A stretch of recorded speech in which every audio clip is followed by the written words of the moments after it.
mientras se prepara la presentación, no quiero empezar sin darle la enhorabuena a Vicente por haber tenido la idea de preparar esta jornada y, sobre todo, por haber tenido la capacidad para que salga adelante.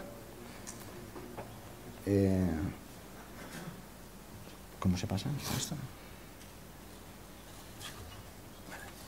El tema que voy a tratar es casi una exclusiva porque es el único tema de ventrículo derecho que hay en el programa, y aunque es un tema que parte desde hace siglos, hasta la aparición de este libro ya clásico de Harvey, no se había tenido mucha relación con el ventrículo derecho. Esta fue la primera descripción que se hizo, en donde el ventrículo derecho pues ya tenía una cierta importancia y donde se objetivó que, bueno, que estaba hecho para transmitir la sangre a través de los pulmones y no para nutrirlos. Posteriormente pues ha habido como una especie de desierto, incluso hasta ha habido intentos o muchos experimentos que parecían más bien intentar demostrar que el ventrículo derecho no servía para nada, más que ver cuál era la función. Este es uno de ellos, como esto hay varios, en donde en un animal de experimentación pues se cauteriza toda la pared libre del ventrículo derecho y se observa pues, bueno, que esto no tiene mayor importancia sobre lo que es la funcionalidad cardíaca. Parten de un error fundamental, como veremos posteriormente, y es que analizan solamente la pared libre. No obstante, últimamente, de las dos últimas décadas, principalmente al tener conocimiento sobre los problemas que la afectación del ventrículo derecho tienen los infartos, o bien después de la cirugía de cardiopatía congénita, ha resurgido el interés por esta cavidad. No hay más que hacer una búsqueda básica en el PubMed para darte cuenta de cómo va creciendo a lo largo de estos años el interés sobre el ventrículo derecho. Bien, no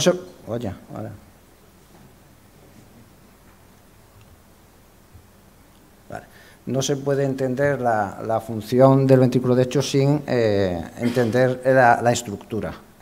Existen varios modelos para entender la estructura del corazón, pero la de la banda miocárdica única de Torren-Wass tiene una gran ventaja, y es que permite entender no solo la estructura sino también la función. Además, con el avance del tiempo se ha demostrado la solidez de la misma, debido a que técnicas tanto ecocardiográficas como de resonancia magnética no paran de corroborar un poco los datos que ya planteaba Torren-Wass. Bien, esto es un ejemplo básico de un paciente con una dilatación de un ventrículo derecho, en donde se observa tanto la alteración morfológica como la alteración funcional. Bien, en el desarrollo de los ventrículos, brevemente comentar que tanto el ventrículo izquierdo como el ventrículo derecho parten de distintos orígenes. El ventrículo izquierdo, simplificando, depende del primer campo cardíaco, y el control genético lo realiza el gen HAND1 fundamentalmente, mientras que el ventrículo derecho parte del segundo campo cardíaco y el control genético lo realiza el gen HAND2. Por lo tanto, desde el inicio hay una cierta diferencia entre el ventrículo izquierdo y el ventrículo derecho.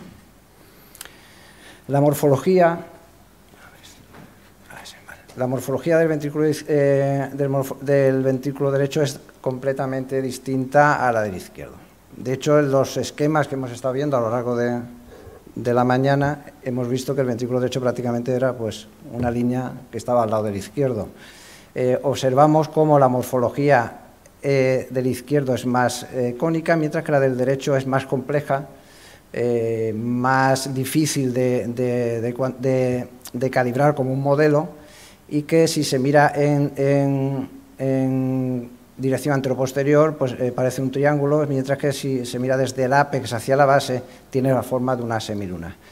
Torren-Wash en sus modelos describió que el ventrículo derecho forma parte sobre todo de la lazada basal y que el otro componente de su cavidad, que es el tabique interventricular, lo forma la porción ascendente de la lazada apical.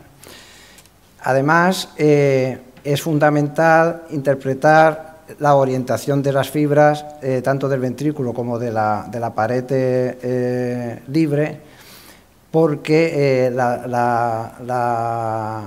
las más superficiales se ven de forma más circunferencial, son las responsables de la contracción como un fuelle de la contracción ventricular, y las más subendocárdicas son más longitudinales y son las responsables del acortamiento longitudinal, que es fundamental.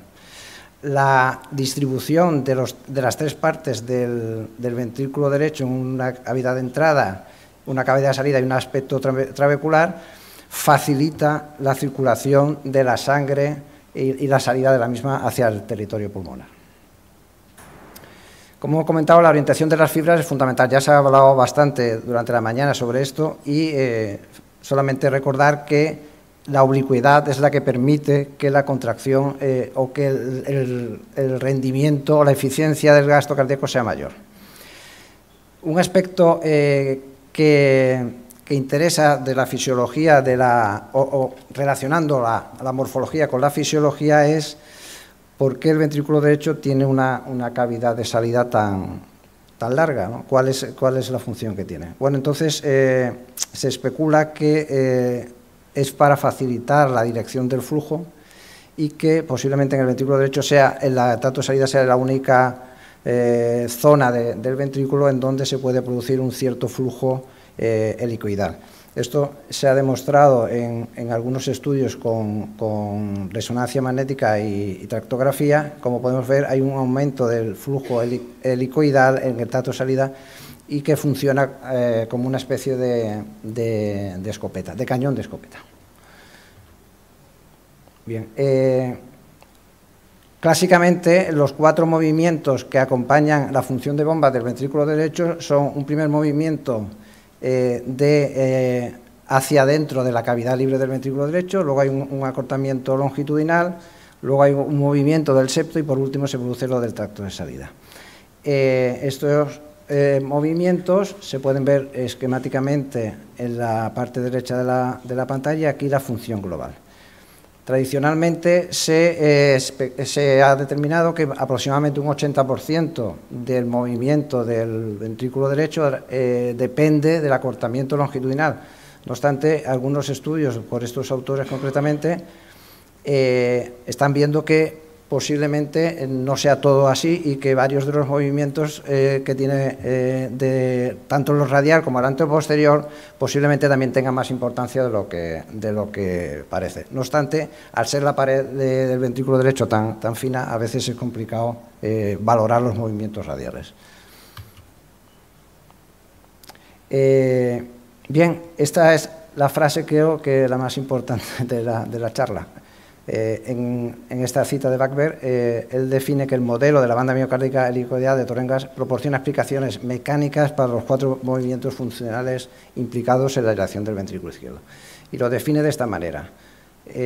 La constricción de la asa basal es la que provoca lo que hemos comentado al principio, el efecto fuelle al comprimir circunferencialmente el ventrículo derecho. Posteriormente se produce el acortamiento longitudinal, que depende del enrollamiento y posterior acortamiento de las fibras helicoidales que se están desarrollando fundamentalmente en el septo, ya que las que hay en la pared libre son bastante finas, podemos decir, para poder desarrollar esta acción. Posteriormente se produce la contracción infundibular tardía y que esto, que al principio era poco entendible o difícil de cuadrar con la teoría, posteriormente se ha relacionado con la aparición con el descubrimiento por parte de Torren-Wash de unas fibras que llamó aberrantes y que longitudinalmente pasaban desde la lazada ascendente del ventrículo derecho, de la lazada apical, perdón, hacia el tracto de salida del ventrículo derecho. Por último, define que no hay lados derecho e izquierdo del corazón, del septo, sino que simplemente hay un tabique que afecta a los dos ventrículos, lo cual es importante a la hora de determinar las causas del mal funcionamiento del ventrículo derecho en determinadas patologías. Bien, este movimiento del ventrículo se ha relacionado o se ha denominado por algunos grupos como un movimiento peristáltico. Más bien podríamos decir que es un movimiento secuencial, de tal manera que, como veis aquí, en el año 98 ya se objetivó en este experimento cómo el infundíbulo se contraía más tarde que la porción basal y además aproximadamente entre 20 y 50 milisegundos, y que además su contracción era más prolongada que la basal. Esta forma de contracción y la carga a la que está sometido el ventrículo derecho es lo que determina la contractilidad del mismo y sus curvas de presión-volumen. Como veis, comparado con la del ventrículo izquierdo, que es bastante uniforme, las curvas de presión-volumen del ventrículo derecho son bastante, en una forma especialmente triangular. Y destacan dos aspectos. Uno, que está muy mal definido lo que es la contracción isovolumétrica. Y dos, que incluso cuando ya disminuye la presión máxima en la cavidad, aún sigue habiendo flujo hacia el territorio vascular pulmonar. Bien, la función de bomba, como la del ventrículo izquierdo, se basa sobre todo en la contractilidad y luego la carga. La carga es fundamental en el caso del ventrículo derecho, tanto la precarga como la poscarga. Fundamentalmente el tema de la poscarga es más interesante por el tema de la hipertensión pulmonar, que con frecuencia asocia a la patología del lado izquierdo y que se ha comparado como una especie de presas en serie, de tal forma que las presiones que se van generando a través de distintos diques en el lado izquierdo del corazón van provocando un aumento de la poscarga que a su vez terminará con el fallo ventricular derecho. Esto lo podemos ver en las curvas de contractilidad o de acoplamiento ventrículo derecho y arteria pulmonar. El acoplamiento es fundamental a la hora o el estudio del acoplamiento es fundamental a la hora de tratar o de entender estas patologías, porque nos relaciona el volumen telesistólico del ventrículo con la presión pulmonar en estos pacientes. Esta es la morfología un poco idealizada de lo que es una curva de presión-volumen del ventrículo derecho, en donde se relaciona la elasticidad del ventrículo con la de la arteria pulmonar. Y esto es cómo va cambiando la morfología en función de cuál es la relación entre la elasticidad pulmonar y la elasticidad ventricular. El ventrículo se adapta, tiene una adaptación homeométrica, que es la que afecta a la poscarga, y la heterométrica, que aumenta en la poscarga. Bien, es complicado en la clínica medir este tipo de parámetros, y entonces hay una simplificación que se ha realizado por el grupo de Van der Poel, en donde conociendo los componentes tanto de la elasticidad telesistólica del ventrículo como la de la arteria pulmonar, aproximadamente equivaldría al cociente entre el volumen sistólico y el telesistólico. Ventaja que tiene esto, que es más fácil de medir, porque solamente estamos hablando de volúmenes, y porque además su comportamiento no es lineal, lo cual permite una mayor sensibilidad a la hora de comparar con otras técnicas. Como vemos aquí en la gráfica, en la parte derecha de la gráfica, este grupo estableció 2 puntos de corte, 53,4 para el cociente entre el gasto cardíaco y el telesistólico, y un 32,5 para lo que es la fracción de eyección del ventrículo derecho, observando que se relacionaba mejor con el pronóstico de los pacientes que presentaban insuficiencia cardíaca.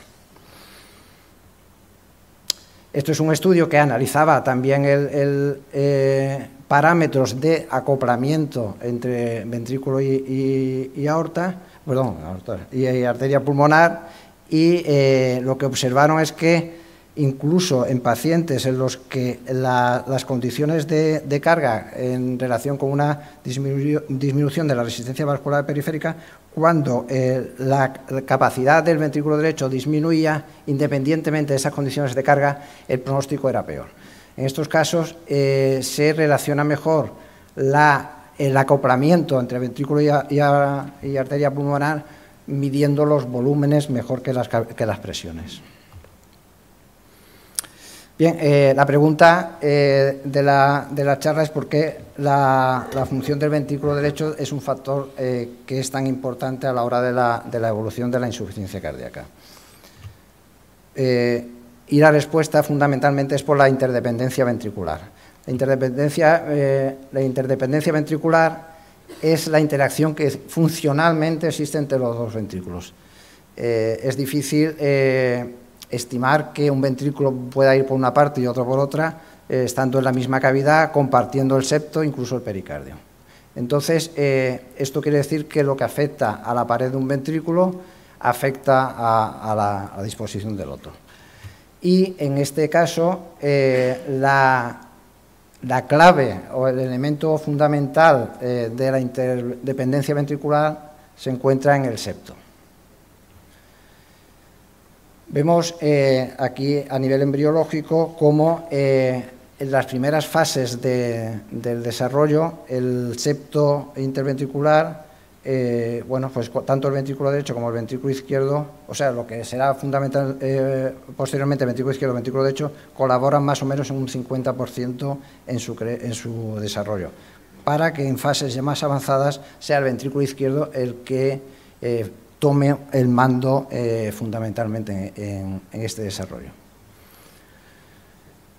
La morfología del septo también queda explicada por la teoría de la banda de Torren-Wass, y ya hemos visto estas fotos esta mañana.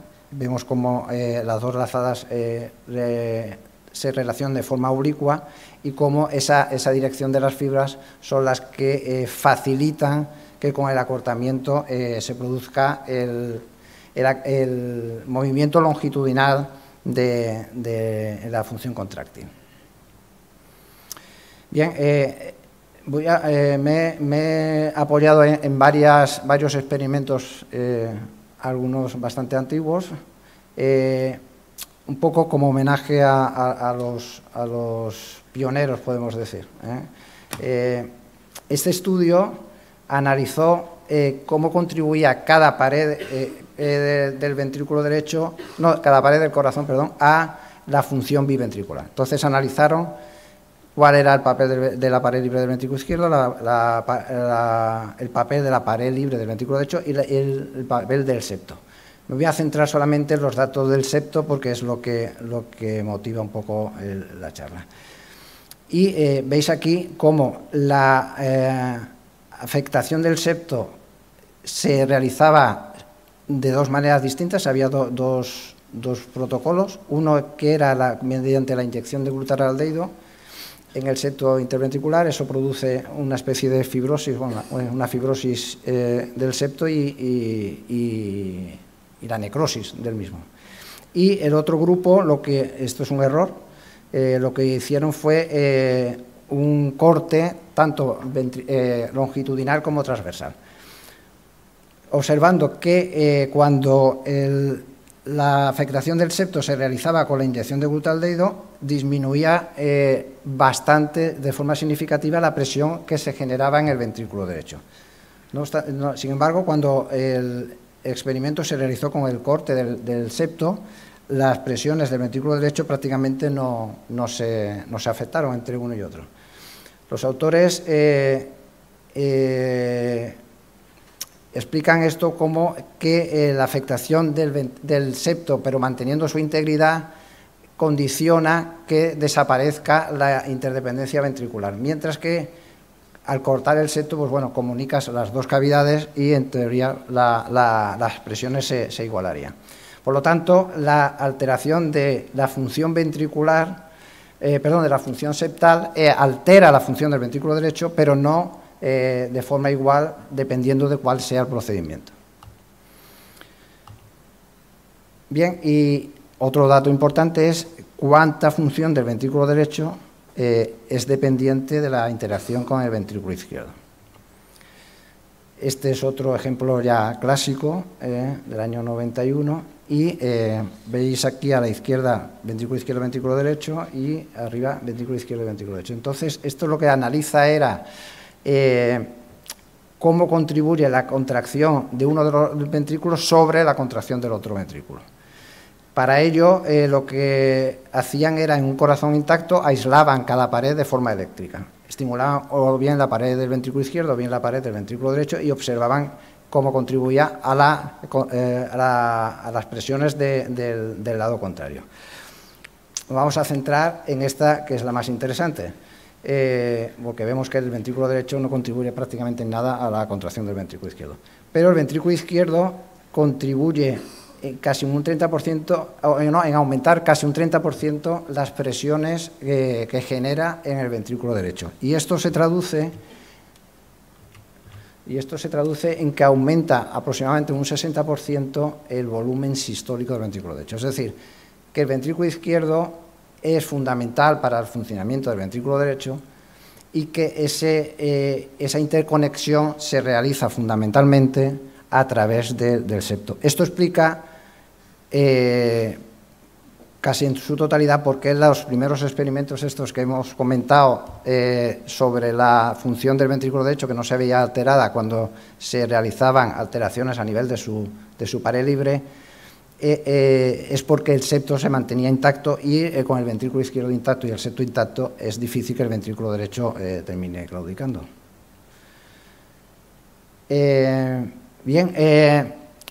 Una de las, con el desarrollo de la técnica, posiblemente la cavidad que más se va a beneficiar va a ser el ventrículo derecho. El ventrículo derecho tiene una morfología muy peculiar que es difícil de establecer como alguna figura geométrica, como ocurre con el ventrículo izquierdo.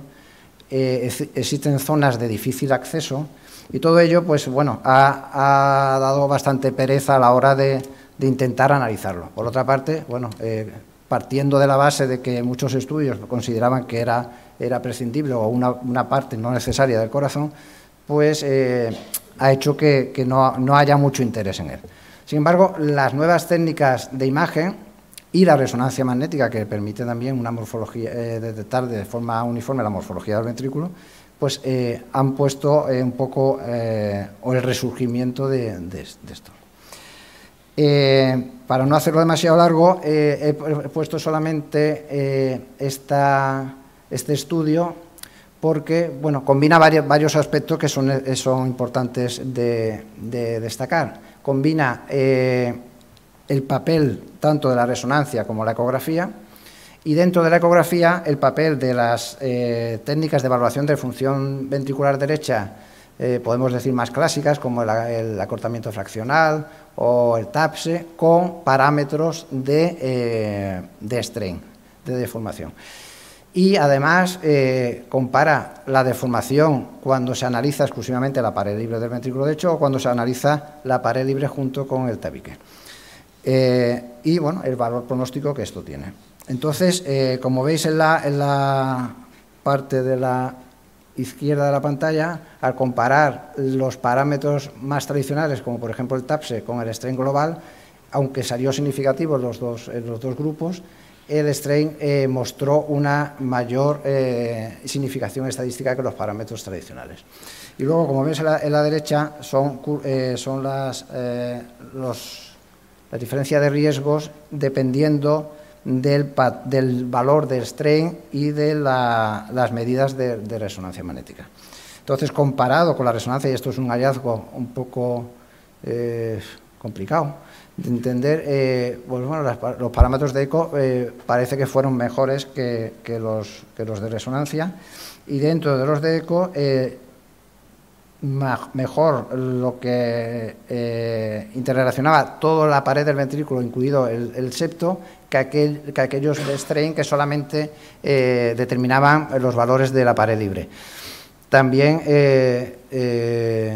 hasta ahora, también es un dato que era bastante novedoso, teniendo en cuenta que la mayoría de los datos que teníamos hasta ahora implicaban más a la pared libre que al septo. No obstante, parece más lógico esto que lo anterior. Bien, a nosotros más o menos nos pasa igual cuando hay una afectación del ventrículo derecho por una amiloidosis, por ejemplo, pues bueno, los parámetros de strain disminuyen, y cuando se realizan o bien como 6 segmentos o como 3 segmentos, que es otra de las disquisiciones, los valores de 3 segmentos suelen ser mayores que los de 6 segmentos.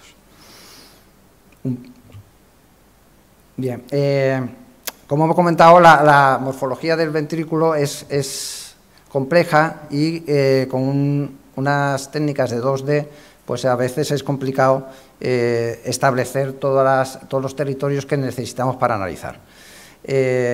Recientemente han salido esta revisión sobre la importancia que tendría la aplicación rutinaria del eco en 3 dimensiones para la valoración más precisa de la función cardíaca del ventrículo derecho.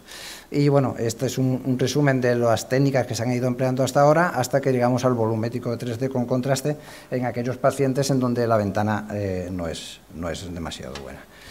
Posiblemente este sea el presente futuro. Hasta ahora no hay muchos laboratorios que lo tengan, pero cuando esto mejore técnicamente, la función tridimensional debe ser la que determinemos. Y esto es así porque nos permitirá valorar el strain en las 3 dimensiones del espacio, como vemos en este estudio, que es un poco más complejo. Bueno, analiza lo que llaman el strain principal y luego los strain secundarios. El strain principal es el que va en la dirección teórica del acortamiento. Bien, lo importante del estudio es que analizó un grupo control y un grupo con hipertensión arterial pulmonar, con mayor o menor grado de afectación o de gravedad. Entonces, lo destacable es que respecto a la patología, la afectación de la pared libre del ventrículo derecho es uniformemente o es linealmente empeorada en función de la hipertensión arterial. Sin embargo, el septo, en aquellos pacientes que tienen una hipertensión pulmonar de grado más ligero, aún mantiene la función, podemos decir. Eso tiene implicaciones clínicas, porque nos permitiría un poco calibrar un poco el estado funcional en el que se encuentra. Y ya para finalizar, comentar o aplicar esto en la clínica. Estamos en el curso o la jornada como la aplicación que tiene la insuficiencia cardíaca. Fundamentalmente se relaciona con lo que llaman fenotipos hemodinámicos. Estos son todos los escenarios clínicos en los que se podría actuar valorando función y estructura del ventrículo derecho. No voy a entrar en ellos, y me voy a centrar solamente en 2. Uno, en aquellos pacientes con hipertensión arterial pulmonar o con hipertensión pulmonar, en los que, como hemos visto, la poscarga es uno de los mayores factores pronósticos en estos pacientes. Bien, centrándonos en las curvas de la derecha, observamos cómo, respecto a aquellos pacientes que no presentan hipertensión, aquellos que presentan la hipertensión aislada, o sea, postcapilar, son los que hay mayor diferencia de pronóstico, mientras que los que tienen lo que llaman combinada, la hipertensión combinada, que es pre y postcapilar, es muy parecido. Esos pacientes tienen un pronóstico muy parecido a los de hipertensión arterial primaria idiopática, el grupo 1 de hipertensión. Y por último, el otro grupo es el de los pacientes con fracción de erección preservada. Los datos en este trabajo nos dicen que en la evolución de estos pacientes se suele afectar más el ventrículo derecho que el ventrículo izquierdo, y que cuando se afecta el ventrículo derecho, la probabilidad que es lo que se analizaba la mortalidad, la probabilidad de mortalidad aumentaba mucho respecto a los pacientes en los que la función del ventrículo derecho se conservaba. Bien, como conclusión, comentar que el resurgimiento del ventrículo derecho a través de las imágenes más afinadas, tanto de eco como de resonancia, nos va a permitir aumentar o mejorar el estudio y no solamente eso, sino que además nos va a permitir integrar estos datos en la clínica. Además, confirmar que la teoría de la banda explica, tanto funcional como estructuralmente, las alteraciones que podemos ver en la insuficiencia del ventrículo derecho.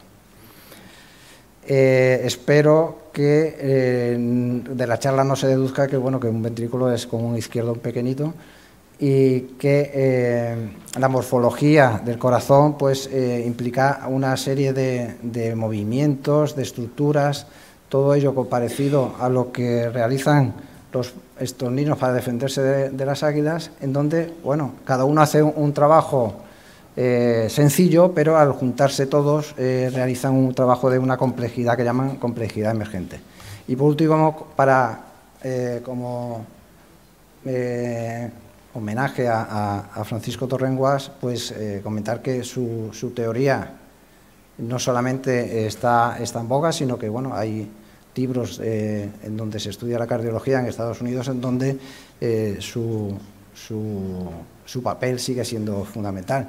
Y que recordar que, a pesar de que la técnica nos está ayudando mucho a la hora de recuperar la cardiología, Francisco Torrenguas, pues bueno, con las manos nos permitió ver el corazón por dentro. Gracias.